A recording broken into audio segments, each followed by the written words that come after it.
Assalamualaikum warahmatullahi wabarakatuh. Selamat pagi 4C. Semoga kalian selalu sehat ya dan diberikan rasa semangat yang berlimpah. Amin ya robbal alamin.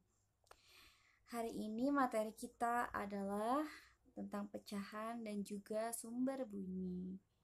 Selamat menyaksikan. Jangan lupa ya untuk membuat resume ketika di akhir video. Jangan lupa budayakan 5S. Senyum, salam, sapa, sopan dan santun. Dan jangan lupa untuk rajin membaca buku dan jaga kesehatan selalu dengan mencuci tangan yang benar. Pecahan. Apa itu pecahan? Pernahkah kalian melihat barang yang pecah? Pasti pernah. Kegunaan belajar pecahan yaitu untuk membagi suatu benda menjadi sama rata. Ketika ada kue hanya satu dan ingin dibagikan kepada 3 adik, maka kamu harus berlaku adil. Caranya adalah dengan membagi satu kue tersebut sama besar untuk 3 orang. Jadi sepertiga bagian didapatkan untuk 1 orang adik. Lanjut lagi. Waktu kelas 3 kalian pasti pernah belajar pecahan. Nah, di sini Bu Emma ulas sedikit ya.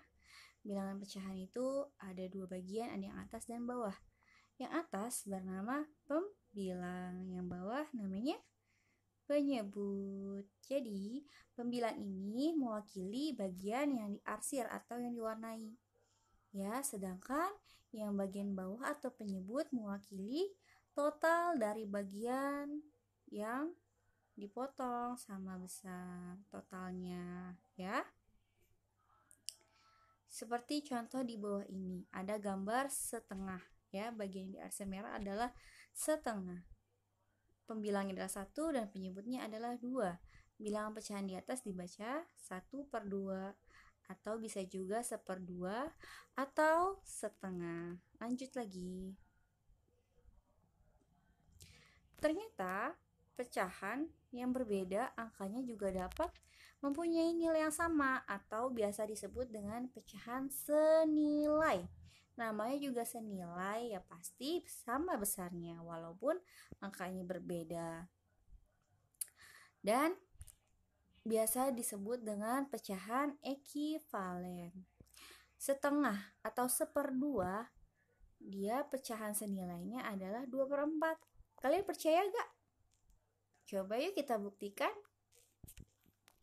Nah, pecahan senilai dari setengah adalah 2/4. Bisa dilihat gambarnya sama besar kan?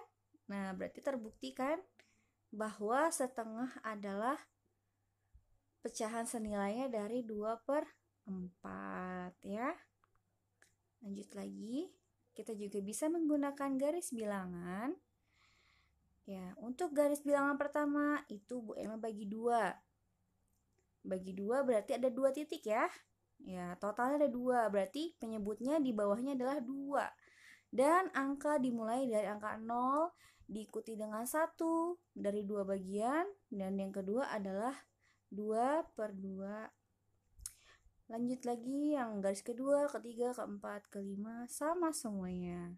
Jadi titiknya itu berdasarkan berapa bagian kalian mau potong rata sama besar ya. Nah, di situ kelihatan yang Bu Emma beri titik-titik merah itu tandanya adalah mereka pecahan senilai karena berada di titik yang sama. Dan yang lainnya berada di titik yang sama pun yang belum Bu Emma beri titik-titik itu juga termasuk pecahan senilai ya, tapi Bu Emma memberi contoh yang tengah ya. Pokoknya titiknya jika sama gitu sejajar berarti dia merupakan pecahan senilai ya.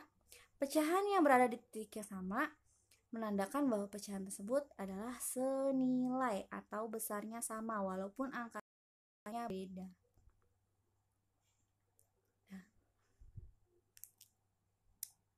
Cara mudah mencari pecahan senilai yaitu kalian harus paham konsep perkalian dan pembagian. Masih ingat kan tentunya? Harus ingat dong. Kan belajarnya udah kelas 4. Jadi harus ingat, harus rajin belajar. Nah, di sini kalian bisa menggunakan konsep perkalian. Tapi harus diingat perkaliannya harus dengan angka yang sama. Contohnya, di sini ada bilangan setengah merupakan pecahan senilai dari 2/4, maka atas dan bawah dikalikan dengan 2. Ya, maka menghasilkan nilai 2/4. Selanjutnya, kita juga bisa menggunakan konsep pembagian. Nah, atas bawah dibagi, sama-sama dibagi 2. Ya, pembagian adalah kebalikan dari perkalian. Kalau perkalian ada penjumlahan berulang, kalau pembagian adalah pengurangan berulang sampai jumlahnya 0. Harus diingat kembali ya. 2 dibagi 2 adalah 1 kali kan? Nah, yang bawah 4 dibagi 2 adalah 2 kalinya. Jadi hasilnya 2/4 merupakan pecahan senilai dari 1/2. Lanjut lagi, kita menuju pembelajaran tema. Indonesia kaya akan alat musik tradisionalnya. Ada angklung dari Jawa Barat, ada kecapi dari Jawa Barat, ada gamelan dari Jawa Tengah, ada kolintang dari Sulawesi Utara, ada tifa dari Papua atau Maluku, lalu ada juga gendang dari Jawa Barat. Dan cara mainnya pun berbeda-beda untuk menghasilkan bunyi ya. Nah, dari alat musik tersebut bagaimana dia bisa berbunyi? Gimana ya? Nah, bunyi itu dihasilkan dari suatu benda yang bergetar. Ketika HP bergetar pasti menghasilkan bunyi. Bahkan ketika kalian bersuara pun akan bergetar. Nah, jika bergetar seperti itu, maka menghasilkan bunyi. Kalian bisa pegang sendiri leher kalian ketika berbicara, pasti ada getaran dan itu adalah bunyi ya. Bunyi itu adalah gelombang longitudinal yang sejajar arahnya dengan medium atau perantara rambatannya ya, menuju ke sumber pendengaran kita nih, telinga. Telinga merupakan indera pendengaran. Dan benda yang menghasilkan bunyi adalah sumber bunyi. Oke, kalian bisa mengerjakan tugas dari pecahan senilai. Hanya 5 saja ya. Tolong carikan pecahan senilainya. Ya, kerjakan di buku tulis lalu japri ke Bu Emma. Dan juga tugas yang kedua adalah tugas tema untuk IPA. Carilah 5 alat musik tradisional dan bagaimana menghasilkan bunyinya. Itu ada kolom nama alat musik, ada daerah asalnya, cara menghasilkan bunyinya, misalnya seperti ditiup, atau dipukul, atau dipetik ya. Selamat mencoba, Bu Emma tunggu ya. Bye-bye. Assalamualaikum warahmatullahi wabarakatuh.